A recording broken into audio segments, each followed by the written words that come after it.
En el nombre del Padre, del Hijo y del Espíritu Santo. Apocalipsis, capítulo 16, versículos 15 y 16. Al que no tiene Biblia, lo puede leer directamente en la pantalla. He aquí yo vengo como ladrón. Bienaventurado el que vela y guarda sus ropas para que no ande desnudo y vean su vergüenza. Y los reunió en el lugar que en hebreo se llama Armagedón. Padre, ruego que tu palabra sea inscrita, colocada, marcada en nuestra vida de tal manera que nada ni nadie, que ninguna circunstancia la borre. Ayúdanos a atesorar la palabra que nos ha llegado. Ayúdanos a ponerla por obra. En el nombre de Jesús te lo ruego y te doy gracias. Antes de empezar, hay una nota para los hermanos que toman apuntes. Ahí aparece una nota, es apóstrofe. Aquí se refiere a una figura literaria, una figura de dicción, que consiste en lo siguiente: cuando usted está hablando o está escribiendo, de manera vehemente interrumpe en lo que está hablando o lo que está escribiendo y te diriges a alguien en particular que está presente o que está ausente, te diriges al auditorio. Eso se llama apóstrofe. Y aquí en Apocalipsis 16 hay presencia de esta figura. Aquí está esta figura. Antes de proseguir al blanco, vamos a hacer una pequeña explicación. Vamos a la siguiente página. Pues bien, hagamos una introducción. En esta introducción tenemos dos cosas que enseñar. Hay dos puntos en esta introducción. El versículo 15, como usted lo lee, es una especie de preludio, intermedio o paréntesis en medio del relato del juicio de la sexta copa. Usted lee Apocalipsis en lo que tiene que ver con la sexta copa y de una manera rápida, sin interrupción, viene el relato de el ángel que derrama la sexta copa, los efectos que se producen sobre los hombres en los cuales está la marca de la bestia o que adoran la bestia, y de pronto, súbitamente y con vehemencia, el autor de estas líneas se dirige a nosotros, porque esta palabra en este interludio, en esta pausa paréntesis, hay una referencia.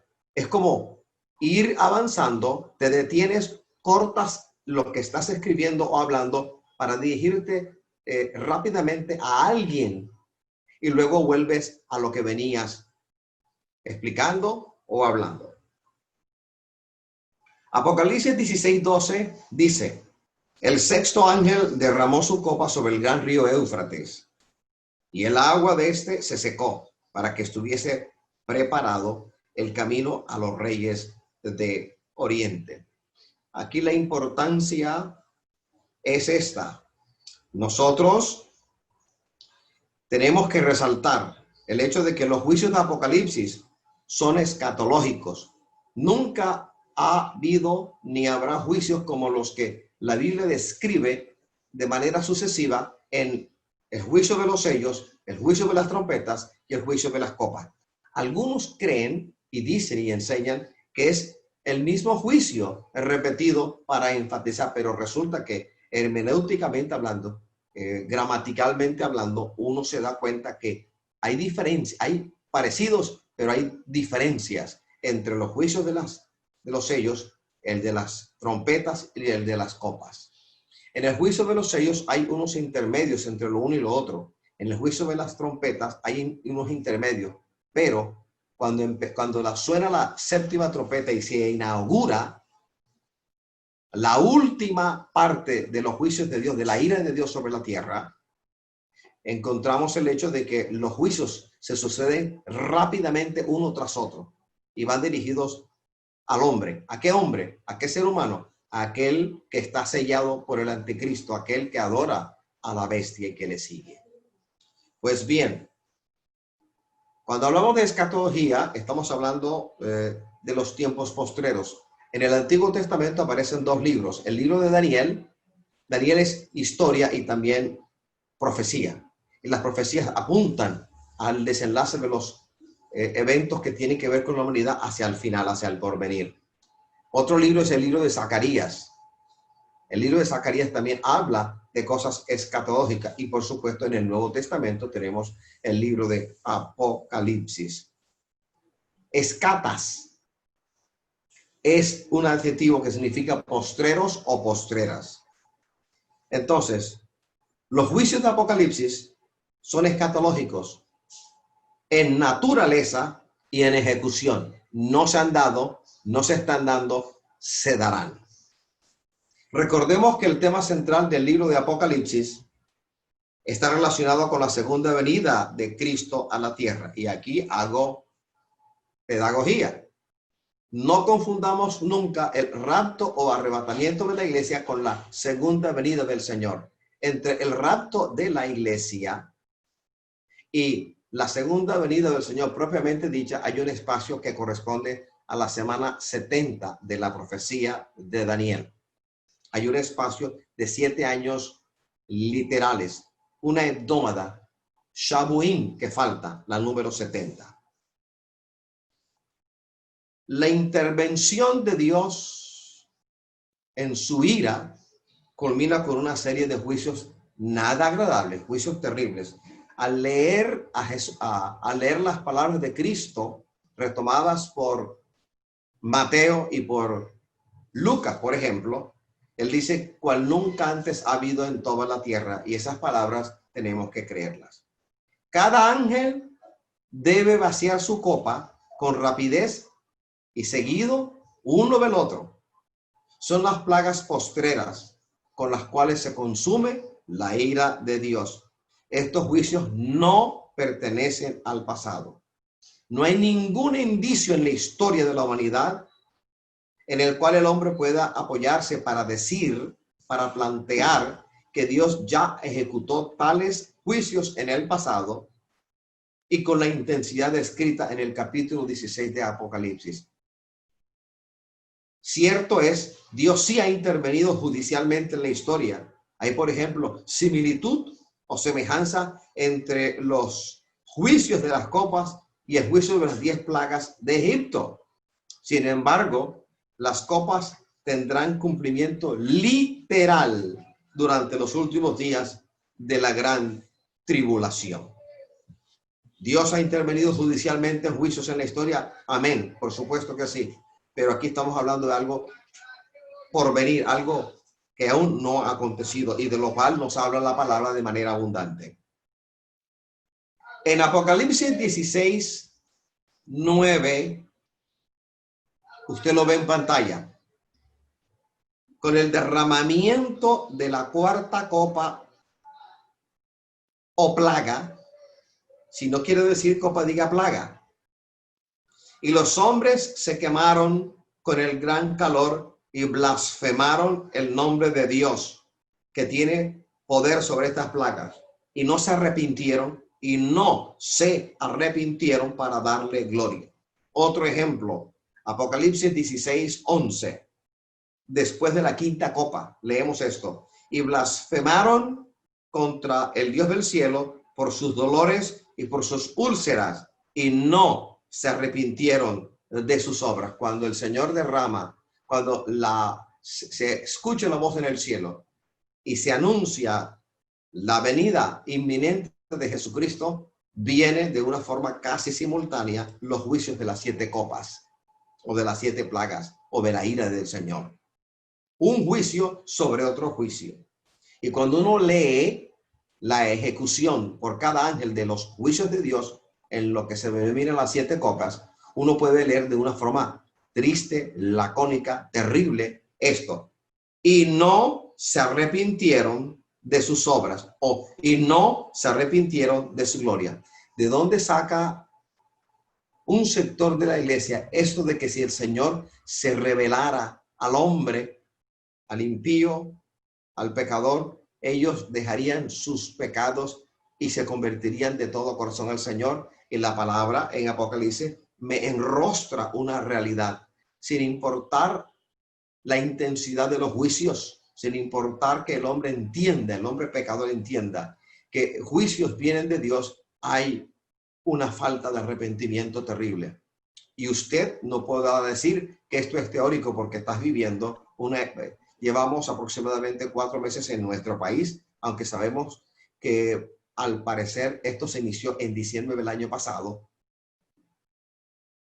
COVID-19, la pandemia. Ha habido un desastre en muertes, en infecciones que empezó en Wuhan, en China, pasó a Europa, pasó a otras partes y ha pasado a toda la faz de la tierra. Y resulta que uno escucha, uno observa al ser humano común y corriente no arrepentido y créeme, hermano, lo que dicen no es nada grato. Es decir, a pesar de lo que está ocurriendo, no hay arrepentimiento. Algunos de una forma bastante burda dicen, el COVID-19 se quita con un trago de aguardiente y un limón. Otros dicen que esto no existe, de tal manera que ha habido falta de cultura ciudadana o cívica y han sido un vector de infección para otras personas. Hay una especie de desolación, no en el ambiente, sino en el corazón de muchos que se quejan de que no pueden llevar a cabo lo que antes llevaban a cabo. Su vida común y corriente siempre de espaldas al Señor. Siempre de espaldas al Señor. Así es que cuando yo leo esto en Apocalipsis 16:9 al final y no se arrepintieron para darle gloria, cuando leo Apocalipsis 16:11 al final y leo y no se arrepintieron de sus obras, esto me retrotrae a la realidad que está viviendo ahora. Hay gente que no se arrepiente, no quiere nada con el Señor, no quiere nada con el Cristo de la gloria. No se han arrepentido. Alabados al Señor. Entonces, el juicio de las 7 copas, ¿a quién va dirigido específicamente? Directamente en contra de todos los seres humanos que llevan la marca de la bestia y que adoran su imagen.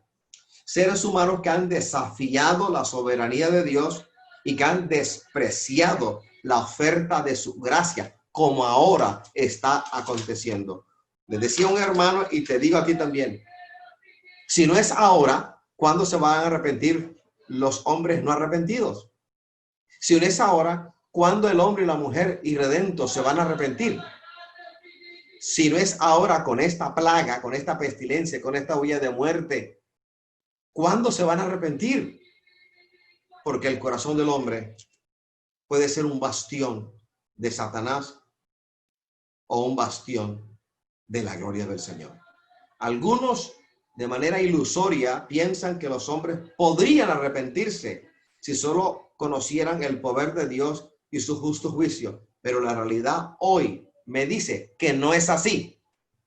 La dureza del corazón del hombre arrastra el fracaso, lo arrastra al fracaso y lo arrastra para el día de la ira de Dios. Voy a leer Romanos capítulo 2, versículos del 5 al 6. En pantalla también aparece. Pero por tu dureza y por tu corazón no arrepentido, atesoras para ti mismo ira para el día de la ira y de la revelación del justo juicio de Dios, el cual pagará a cada uno conforme a sus obras. Oyendo a ciertos alumnos y a ciertos compañeros de trabajo lanzar expresiones como estoy aburrido y otras cosas muy vulgares que uno no va a reproducir, refiriéndose a todo esto, porque a la larga ellos entienden que algo sobrenatural ha traído esta pestilencia, porque es de carácter global, no es solamente en Europa, no es solamente en Asia, es en toda la faz de la tierra. Y este virus, no es que el coronavirus no existiera, esta sepia es la que no existía y apareció, una enfermedad diferente. Hablaba con un médico que resulta ser uno de mis alumnos y él me dice, él tiene ejercicio médico durante 41 años, se educó como médico en Brasil, ahora está con nosotros, y él dice, él me habla de los diferentes tratamientos que pueden hacerse, no para combatir el virus, sino para reforzar el sistema inmunológico del ser humano. Y él dice, profe, esta es una enfermedad diferente, e hizo énfasis en eso, es una enfermedad diferente. Lo que podemos hacer no es sino administrar al paciente esto y estos medicamentos y luego reforzar el sistema inmunológico o la defensa del cuerpo para que el cuerpo mismo pueda echar fuera semejante cosa. Y nosotros agregamos, si el Señor no interviene, va a haber muerte. La hermana Joyce, la hija del hermano Marcos y la hermana Ives de Arévalo, nos ha dado unas cifras y lo que con base en datos de gente muerta, gente infectada, lo que se está esperando entre mediados de este mes, julio, y comienzos del mes de agosto no es nada agradable. El panorama es nada agradable. Y lejos de estar a punto de salir de la cuarentena, créeme que por lo menos en la ciudad de Barranquilla, en el departamento del Atlántico, los índices no son nada halagüeños, no son nada felices. Demos por terminada la primera parte de la introducción y empecemos la segunda parte de la introducción. Mateo 24, del versículo 21 hasta el 29, ahí aparece en pantalla. Lo puede leer. En Mateo 24, del 21 al 29, Jesús mismo enseña que su segunda venida será precedida, antecedida por un periodo de gran tribulación. Está hablando no del rapto, está hablando de la segunda venida del Señor. No confunda el rapto de la iglesia, del cual habla 1 Corintios capítulo 15 del 50 en adelante, del cual habla 1 Tesalonicenses capítulo 4 del 13 en adelante, del cual habla el capítulo 14 en los 3 primeros versículos del Evangelio según San Juan. Ese es el rapto. Estamos hablando de la segunda venida del Señor. Mateo 24 del 21 al 29, ahí aparece Jesús mismo enseña que su segunda venida será precedida o antecedida por un periodo de gran tribulación. En el Antiguo Testamento, esta expresión, gran tribulación, se toma como sinónimo del día del Señor, el día de Jehová. Jesús mismo asoció su segunda venida con las profecías de Daniel. En Mateo 24, en el versículo 15 específicamente, dice, por tanto, cuando veáis en el lugar santo la abominación desoladora de que habló el profeta Daniel, el que lee entienda. Los pasajes a leer entonces son Daniel 9:27. Voy a leerlo para hacer la conexión. Y por otra semana confirmará el pacto con muchos. A la mitad de la semana hará cesar el sacrificio y la ofrenda. Después, con la muchedumbre de las abominaciones, vendrá el desolador hasta que venga la consumación y lo que esté determinado se derrame sobre el desolador. De manera adicional, Daniel 11:31 dice, y se levantarán de su parte tropas que profanarán el santuario y la fortaleza, y quitarán el continuo sacrificio y pondrán la abominación desoladora. Cuando yo leo el Nuevo Testamento, encuentro que el término anticristo es usado por Juan. Primera de Juan, Juan lo utiliza mucho, anticristos. Cuando está hablando de anticristo, está hablando de hombres que han existido a lo largo y ancho de la historia de la humanidad, con características medio parecidas a las características del anticristo escatológico. Ha habido varios ejemplos. Y aquí cuando habla de la abominación desoladora es innegable que hay un poquito de historia. De pronto a usted no le gusta la historia bíblica. A mí me encanta la historia bíblica porque me nutre, me enseña y me advierte de no cometer los viejos errores del pueblo de Israel en su relación con Jehová. Hubo un rey Seleucida llamado Antíoco IV. Él se colocó el nombre de Epífanes, excelso, casi que divino. Antíoco Epífanes IV llevó a cabo una incursión militar bélica en Egipto y fue rechazado. No obtuvo el éxito y lleno de ira, entonces regresó a su tierra y arremetió contra Israel. Este Antíoco Epífanes IV es un tipo del anticristo, pero no es el anticristo escatológico. Es una especie de preludio de anticipación de lo que hará el anticristo escatológico. Este rey Seleucida, llamado Antíoco IV, Antíoco Epífanes IV, llevó a cabo algo abominable. Lo que él llevó a cabo en el templo de Jerusalén generó la intervención del Señor a través de un sacerdote con sus hijos. Ellos llevaron a cabo la revolución de los macabeos, una especie de guerrilla de guerrillas. Ellos expulsaron al Seleucida Antíoco Epífanes IV. Pero el punto que quiero enfatizar es que, mira, que el Señor habla de la abominación desoladora. Daniel en el Antiguo Testamento habla de la abominación desoladora, habla de quitarán el continuo sacrificio y pondrán la abominación desoladora. Reitero, Mateo 24:15 dice, por tanto, cuando veáis en el lugar santo la abominación desoladora de que habló el profeta Daniel, es decir, la Biblia te está llamando a ti, hermano y hermana, la atención sobre un hecho que ha de ocurrir.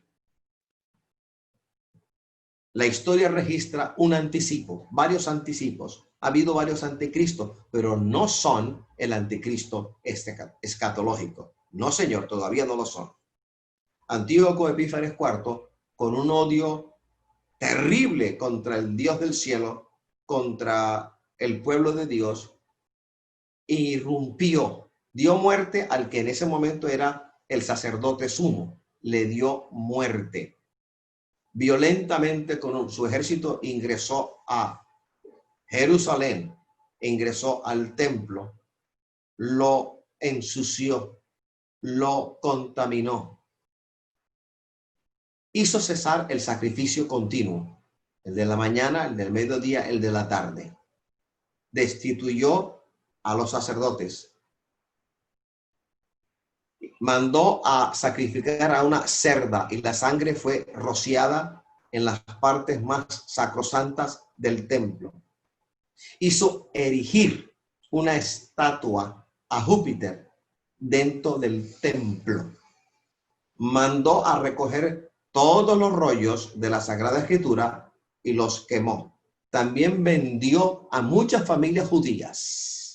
El odio de este hombre fue terrible y los macabeos lo expulsaron, lo echaron fuera.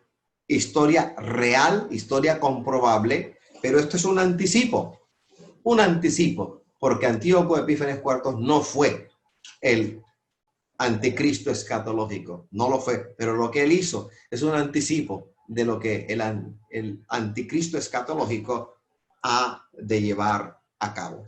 Daniel 12:11 dice, y desde el tiempo que se ha quitado el continuo sacrificio hasta la abominación desoladora habrá 1290 días. Daniel 9:24 dice, 70 semanas están determinadas sobre tu pueblo y sobre tu santa ciudad. Daniel era judío, por lo tanto, el pueblo es el pueblo judío y por lo tanto la santa ciudad es Jerusalén de manera inequívoca. Las 70 semanas son semanas de años, o sea, las 70 semanas equivalen a 490 años, años proféticos. El año profético es de 360 días, el mes profético es de 30 días. Y mire bien, de la totalidad de los 490 años, ya 483 se han cumplido. Vamos a decirlo de otra manera. 70 semanas, las primeras 69 semanas que corresponden a 483 años ya se han cumplido. Falta una semana. a 483 le faltan 7 para hacer 490. La semana 69 se cumplió el día en que el Señor se ofreció a Israel como el Mesías prometido en el Antiguo Testamento e hizo su entrada en Jerusalén cabalgando en un pollino de asno, nunca antes montado. Lo cuenta Mateo 21, del 1 al 11. La semana que aún falta por cumplirse, según Daniel 9:27, corresponde a los 7 años de la tribulación escatológica con la que ha de iniciarse el día de Jehová. Durante este periodo, Israel sufrirá las persecuciones del anticristo. Vamos a buscar, alabados al Señor, Jeremías 37. Ahí aparece en pantalla.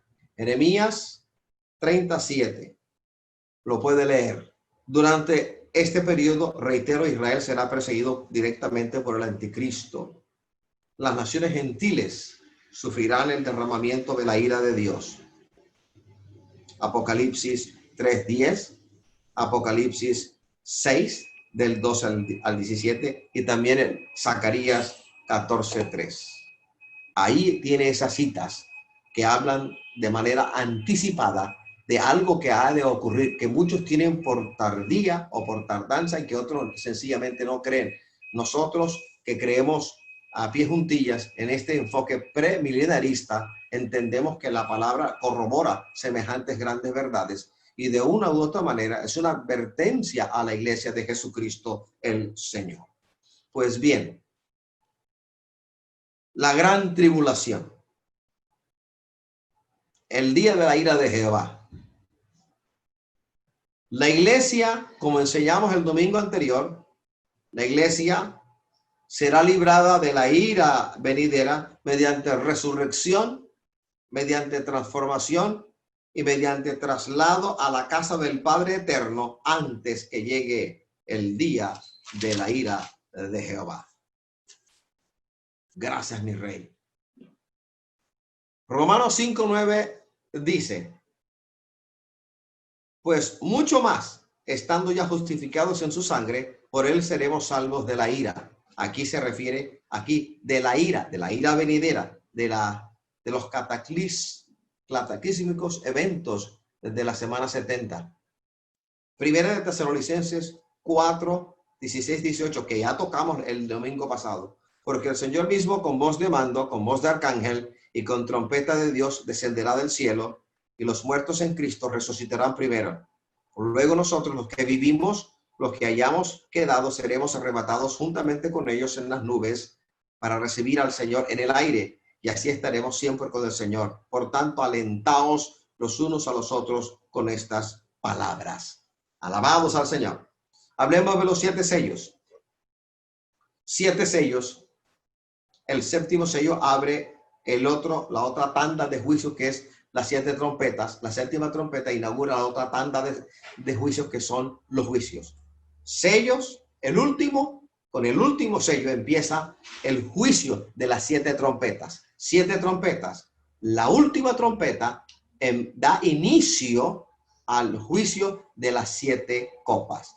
Yo personalmente, por lo que he leído, por lo que he estudiado, no creo que sea el mismo juicio repetido 2 veces. No lo creo. Son distintos porque al leerlos bien, al superponerlos, entendemos que el juicio del Señor en este periodo va increciendo, es decir, va de menor a mayor hasta cuando alcanza el cenit, el pico de la ira de Jehová sobre los hombres que tienen la marca de la bestia y que adoran su imagen, que rechazaron el regalo de Dios y que no se arrepintieron de sus obras, sino que blasfemaron el nombre del Todopoderoso. Después de los primeros 6 sellos abiertos, se abre el séptimo sello. ¿Qué ocurre con el séptimo sello? Los acontecimientos de los 6 primeros sellos abarcan la mitad de la semana 70, los 3 años y medio primeros, la primera mitad de la semana 70. Abarca la mitad. El séptimo sello abre los juicios o inaugura los juicios de las 7 trompetas, que abarca la mayor parte de la segunda parte de la tribulación. La séptima trompeta abre los juicios de las 7 copas que acompañan la segunda venida del Cristo de la gloria a la tierra. Con el sonido de la séptima trompeta se produce un majestuoso anuncio de que el Señor viene a tomar posesión de su reino. La séptima trompeta da lugar a la anticipación de que el Señor tomará posesión del reino. Este reino glorioso es proclamado en el cielo, pero aún no ha comenzado en la tierra. Es declarado en presente como si ya estuviera ocurriendo. Faltan 7 copas todavía. Así que vamos a proseguir al blanco y habiendo dejado a un lado o habiendo hablado ya de esta introducción, entonces empecemos nuestro mensaje. Apocalipsis 16:15. Es un apóstrofe y reitero, apóstrofe aquí es una figura que se presenta cuando el discurso o el escrito se interrumpe para dirigirse con vehemencia a una persona presente o ausente. Y luego se vuelve a retomar el mismo discurso. Es un fuerte llamado de atención.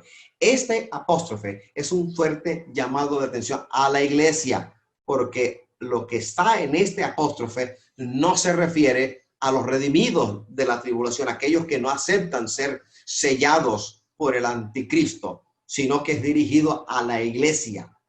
El versículo 15 de versículo 16 dice: he aquí yo vengo como ladrón. Yo vengo, erkomai, tiempo presente que tiene punción de futuro. Algunos llaman a esto presente histórico, porque se puede, cuando uno está hablando, se está narrando o escribiendo, uno puede utilizar el presente, pero de veras está hablando del futuro. Como aquí, he aquí yo vengo pronto, erkomai, tiempo presente con función de futuro profético. Juan 14:3 dice: y si me fuere, yo os prepararé lugar, vendré otra vez y os tomaré a mí mismo para que donde yo estoy, vosotros también estéis. Así que este pasaje habla del carácter inminente de la venida del Señor. El anuncio de la venida del Señor es una advertencia a la iglesia, cuyos miembros estén desprevenidos, sordos y de espaldas a los días postreros, ignorando, teniendo por tardía la venida del Señor. Para nosotros, el rapto de la iglesia. Apocalipsis 3:3 dice: acuérdate pues de lo que has recibido y oído, y guárdalo y arrepiéntete. Pues si no velas, vendré sobre ti como ladrón, y no sabrás a qué hora vendré sobre ti. Esta advertencia no es dirigida a los santos de la tribulación. ¿Quiénes son los santos de la tribulación? Ha leído que Juan decía: ¿y quiénes son estos? Y con quien hablaba decía: estos han salido de la gran tribulación. La multitud de las ropas blancas con palmas en las manos alabando al Señor. Ellos salen de la gran tribulación. Son los santos de la gran tribulación. Pero esta advertencia no es dirigida a ellos, es dirigida a la iglesia. Es una exhortación, un llamado a cada creyente a practicar la fidelidad, así como se exhorta a 2 iglesias. En el mensaje de Apocalipsis 2 y 3, 7 iglesias que existieron. Hoy en día corresponden al país de Turquía.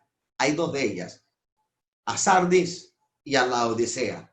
Aquí hay un recordatorio, primero una exhortación a la iglesia y un recordatorio a la iglesia acerca de 2 iglesias que aparecen en el mensaje de las 7 iglesias, a Sardis y a Laodicea. Cuando yo leo esto, el texto da por sentado la venida de Cristo, da por hecho la venida de Cristo. Y nos exhorta a guardar su venida. Se nos exhorta a ser constantes de una misma pieza todos los días, a no cambiar, a ser vigilantes, a vigilar, a atalayar, ya que el Mesías vendrá de manera inesperada, en el día menos esperado. El día y la hora nadie lo conoce. Como ladrón vendrá. El Señor no es ladrón, es un símil, una comparación.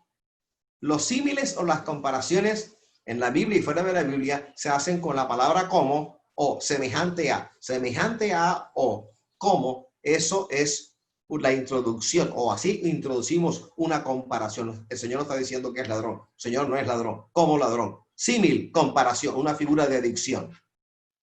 Cuando no se puede aclarar bien lo que queremos expresar, hacemos uso de las figuras de adicción, sobre todo una de ellas que es el símil o la comparación. Y Apocalipsis está lleno de símiles y de comparaciones.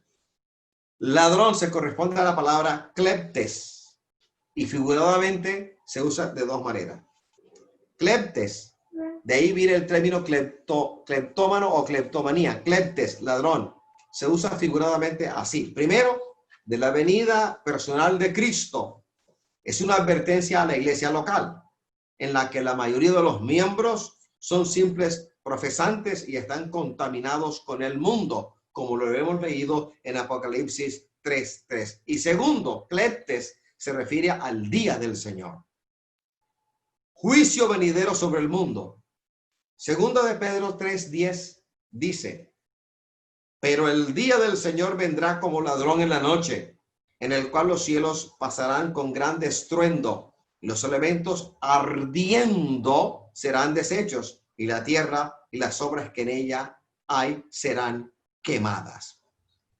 En Apocalipsis 16:15 hay una utilización, un uso del tiempo presente en lugar del futuro, que sirve.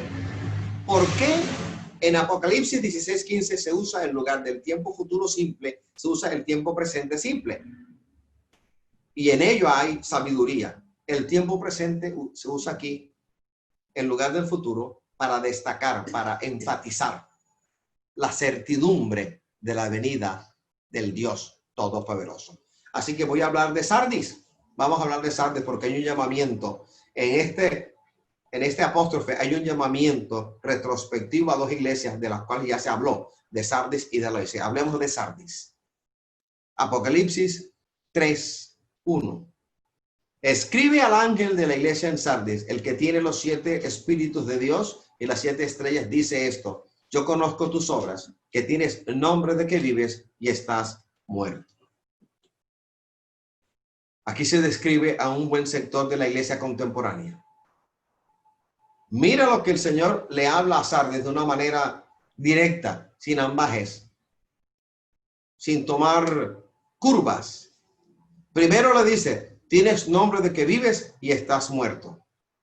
Aquellos cuya vida es como un cadáver ambulante. Dicen que tienen vida, pero están muertos porque están alejados por completo en su corazón del Señor. Segundo, el Señor le dice a Sardis, no he hallado tus obras perfectas, es decir, ¿en qué andaba Sardis? Tercero le dice, las otras cosas están para morir. Lo poquito rescatable en Sardis estaba a punto de fenecer, de perecer, de desaparecer. Y cuarto, mire lo que el Señor le dice a Sardis. Tienes solo unas pocas personas que no han manchado sus vestiduras. Es decir, la mayoría de los miembros de la iglesia de Sardis, las Sardis del primer siglo de la era cristiana, no eran realmente sino cristianos nominales, no eran hijos de Dios de todo corazón. Unas solas personas, unas cuantas o pocas personas eran las que no tenían vestiduras manchadas. Apocalipsis 3, versículos 2 y 3, se dice, sé vigilante y afirma las otras cosas que están por morir. Es decir, el lenguaje que el Señor utiliza cuando le habla a la iglesia de Sardis es el mismo lenguaje que el Señor le usa para hablar a la iglesia contemporánea diciendo, sé vigilante, date cuenta de lo que está ocurriendo, despierta, sal del marasmo, del pecado, de la indiferencia, de la indolencia, como si tú no fueras miembro del cuerpo de Cristo. Y afirma las cosas, las otras cosas que están para morir. En pocas palabras, procura a toda costa arrepentirte y procura volver al camino del cual te desviaste, quién sabe hace cuánto tiempo. Hablemos de la Odisea. Apocalipsis 3:15. Dice, yo conozco tus obras, que ni eres frío ni caliente. La Odisea, una iglesia tibia. Una iglesia tibia. la tibieza es abominada por el Señor. La iglesia de la Odisea, la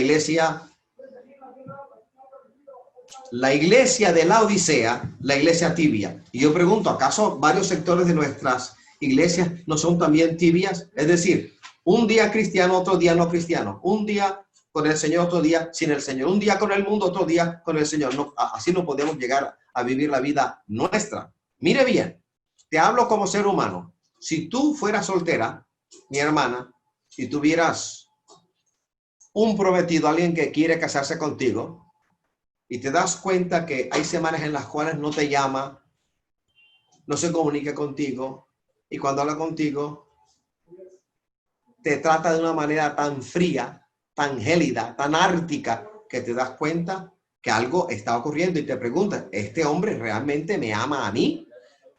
Pasa una semana y a la siguiente semana, este hombre te manda todos los días 3 buquets de rosas, blancas, amarillas, rojas y combinadas.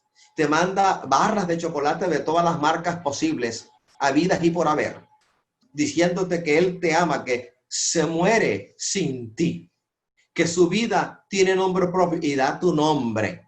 Y a la tercera semana vuelve a la expresión de sepultura. Yo no creo que si tú eres sensata, tú te vas a casar con semejante hombre. Tú vas a decir, este hombre es ambivalente, este hombre es bipolar. Pues bien, hablando espiritualmente, hay muchos bipolares.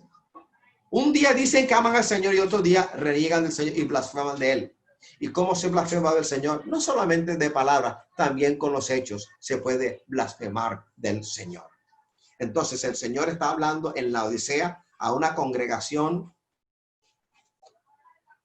tibia, no decidida. El versículo 15 del capítulo 3 de Apocalipsis dice, para que no andes desnudos y vean su vergüenza. Alabado sea el Señor. Aquí vergüenza, voy a repetir, para que no andes desnudo y vean su vergüenza. Versículo 15. Andar desnudo y ver la vergüenza. Aquí vergüenza podría referirse perfectamente o podría ser un eufemismo. Un eufemismo es una figura de dicción que consiste sencillamente en decir algo con palabras delicaditas para que de una u otra manera la persona con la cual estemos hablando no se sienta insultada, no se sienta agredida verbalmente. En la Biblia aparecen varios eufemismos. Por ejemplo, en el Antiguo Testamento, hablando de Abraham y de Sara, Sara no menstruaba, pero no se emplea el término menstruar o menstruación. ¿Qué es lo que se utiliza aquí? Se emplea el término la costumbre de las mujeres. Se dice, Sara ya no tenía la costumbre de las mujeres. Eso es un eufemismo, porque en estos tiempos, si yo digo, ella ya no tiene la costumbre de las mujeres, créeme que más de 4 pelagatos no van a entender. Van a decir, ¿qué es eso? Porque ahora no resulta vergonzoso hablar directamente de menstruación. Entonces, no ser sorprendido como un soldado que cuando suena la alarma, suena la trompeta, tiene que salir corriendo desnudo porque ha extraviado su ropa, porque no está preparado. Alabado sea el Señor. Pues bien, voy a Primera de Pedro, capítulo 4, versículos 17 y 19. Aquí la palabra dice, porque es tiempo de que el juicio comience por la casa de Dios. Y si primero comienza por nosotros, ¿cuál será el fin de aquellos que no obedecen al evangelio de Dios? Y si el justo con dificultad se salva, ¿en dónde aparecerá el impío y el pecador? De modo que los que padecen según la voluntad de Dios encomienden sus almas al fiel Creador y hagan el bien. Mira lo que primer siglo de nuestra era cristiana, Pedro proféticamente hablándonos, diciendo que el tiempo es tiempo de que el juicio de Dios empiece por la casa de Dios, la iglesia. La reflexión de Pedro es, y si el juicio primero empieza por nosotros, ¿cuál será el fin de aquellos que no obedecen al evangelio de Dios? Si el justo con dificultad, en ningún momento el Señor ha dicho que el justo, que tú y yo nos salvemos de manera light. No, Señor. En el mundo tendréis aflicción. No tengáis temor, yo he vencido el mundo, es lo que el Señor promete. Entonces, si el justo con dificultad se salva, ¿en dónde aparecerá el impío y el pecador? ¿De dónde sale, pues, esa idea de que como Dios es amor, no es posible que un Dios de amor nos hable de infierno? Alabados al Señor. Vamos a pasar a algo más para redondear el mensaje. Realmente es un mensaje corto, reiteración de lo que nosotros predicamos el domingo anterior. El diagrama de lo que ha ocurrido, de lo que se fue profetizado y de lo que ha de ocurrir. Un diagrama. Pasado, presente y futuro. Dice la desolación de Jerusalén. 7 semanas y 62 semanas. Hay una flecha de doble punta, una flecha verde que corresponde al cumplimiento profético de las primeras 69 semanas de la profecía de 70 semanas de Daniel. Ahí está. Luego viene una especie de cruz y una estrella. Este tiempo corresponde a el tiempo o dispensación de la iglesia. La semana 69 se cumplió históricamente con la muerte del Mesías príncipe. Inequívocamente, cuando Daniel habla del Mesías príncipe, se refiere a la persona de Jesucristo. Cristo vino a las ovejas perdidas de la casa de Israel y éstas le rechazaron. Hasta último momento el Señor quiso que Israel le recibiera como el Mesías prometido del Antiguo Testamento. En Mateo 27-25 leemos de manera lapidaria lo que dijeron los judíos. Su sangre sea sobre nosotros y sobre nuestros hijos. Es decir, públicamente ellos rechazaron al Cristo, al Mesías, al ungido. Y el Señor en ese momento se vuelve al mundo gentil, a aquellos aparentemente alejados de la salvación del Señor. Así empieza la iglesia. Empieza la iglesia con el cumplimiento fehaciente de la semana 69 de Daniel. Ahí empieza la iglesia. Primero, Cristo es rechazado. Mateo 27-25. Segundo, la promesa del capítulo 1 de Hechos se cumple en Pentecostés, el Pentecostés histórico. Tercero, en el año 70 de nuestra era, Jerusalén es destruida y el templo físico es destruido para que el otro templo, el templo espiritual, la iglesia del Señor, se ensanchase. Así que desde la semana 70 cumplida hacia adelante estamos en el tiempo o edad de la iglesia. El Mesías príncipe que fue muerto, que dio su vida a favor de la humanidad, y el príncipe que ha de venir. Hay un espacio. Mire bien el espacio que corresponde a un paréntesis profético, la historia de la iglesia que lleva unos 2020 años, aunque sabemos que esa cuenta está un poquito equivocada en varios años. No deberíamos estar en el año 2020, sino en el año 2016, 2017. Alabados al Señor. Sigue adelante para que la última, ahí dice en inglés, 1 week, una semana, para que la última semana, que la divide en 2000, en 1260 o 42, que son sinónimos, 3 años y medio primeros, 3 años y medio después. Da 7 años. La última semana, la semana número 70 de la profecía de Daniel. Para que esta semana empiece, se tiene que dar anteriormente un hecho, y ese hecho es el rapto de la iglesia. El rapto de la iglesia. Alabados al Señor. Vamos a leer un poquito. Hay algo más que quiero decirles. Alabados al Señor. Gloria al Dios Todopoderoso. La iglesia predicha, aunque la iglesia no fue el misterio de la iglesia. Aclaro esto de misterio. Cuando la Biblia habla de misterio, no está hablando de Drácula o de Frankenstein. No, señor, está hablando de secreto, cosas que el hombre no sabe y que solamente el hombre lo puede llevar a conocer cuando el Señor se digna revelarlas. Ese es el misterio de Dios, secreto de Jehová. La iglesia predicha. Voy a leer Isaías 2:2. Dice, acontecerá en lo postrero de los tiempos que será confirmado el monte de la casa de Jehová como cabeza de los montes, y será exaltado sobre los collados y correrán a él todas las naciones. Ezequiel 17, a partir del versículo 22, dice, así ha dicho el Señor, tomaré yo del cogollo de aquel alto cedro y lo plantaré, del principal de sus renuevos cortaré un tallo y lo plantaré sobre el monte alto y sublime.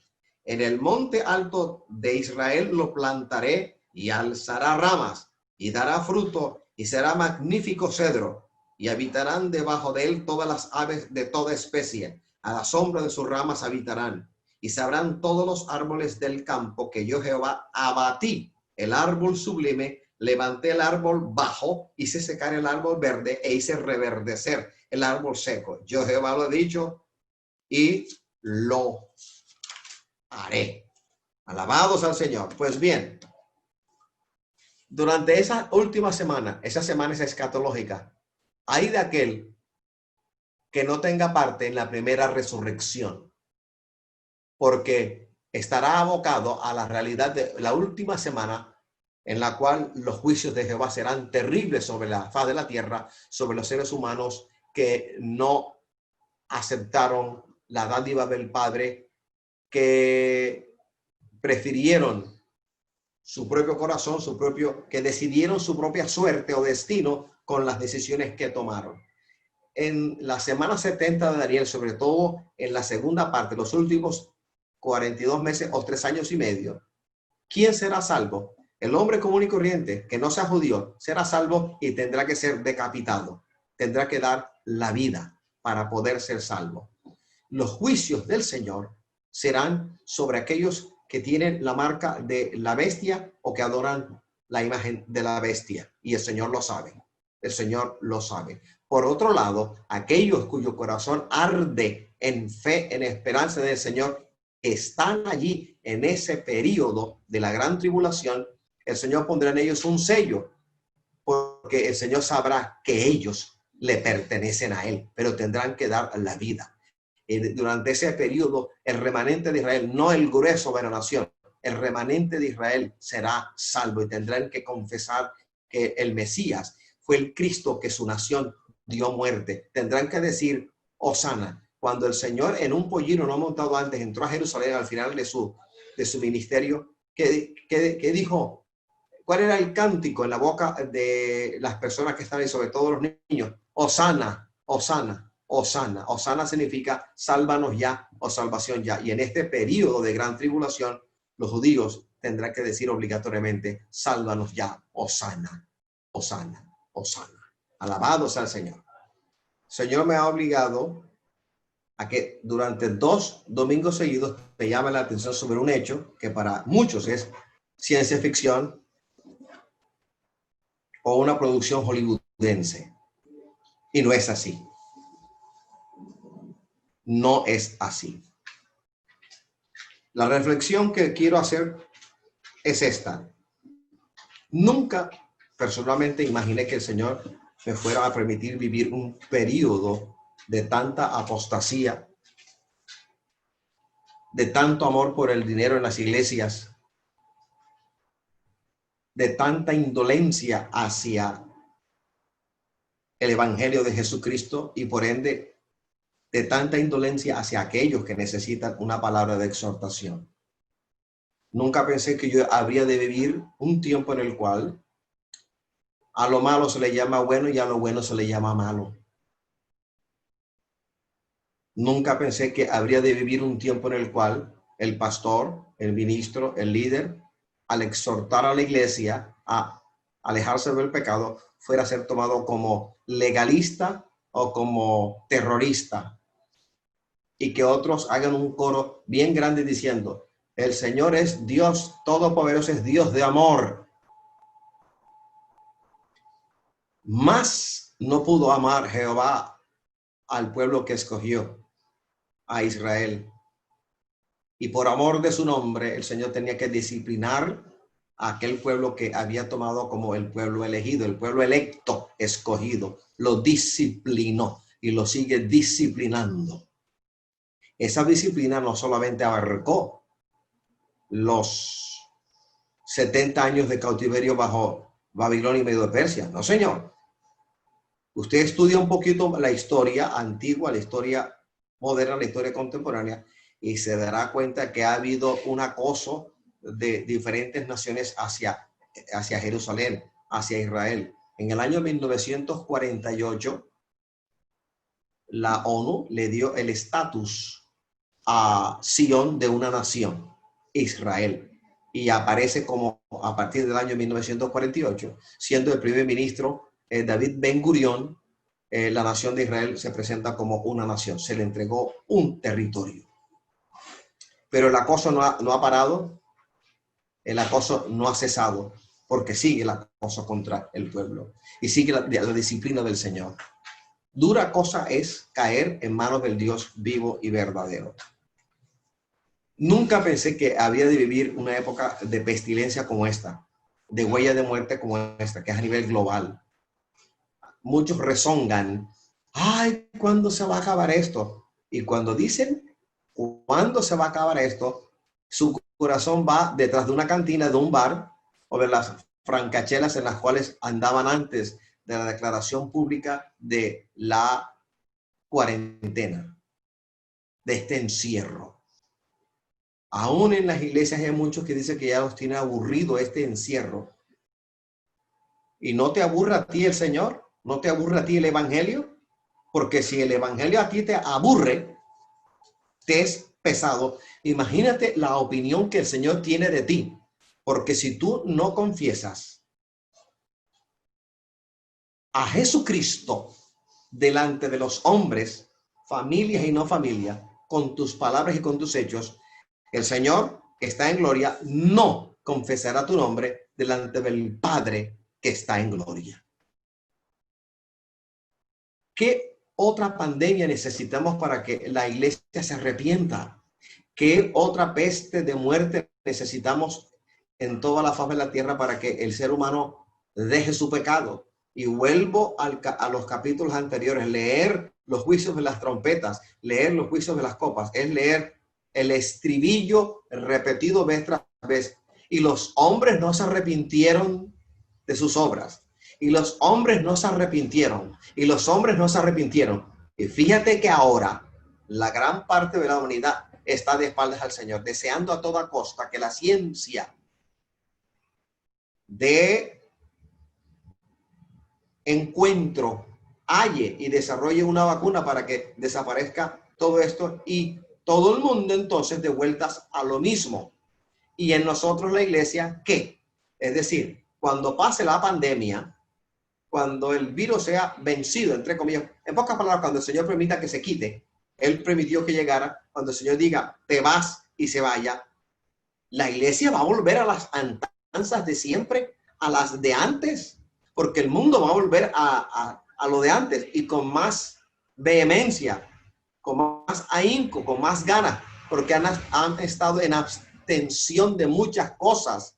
Y la iglesia volverá a ser la misma indiferente, indolente de antes, o de veras todo este periodo de muerte que todavía no ha llegado a su pico en la ciudad de Barranquilla y en el Atlántico. Cuando el pico se dé, entonces el hombre se va a arrepentir, la iglesia va a volver a las de antes.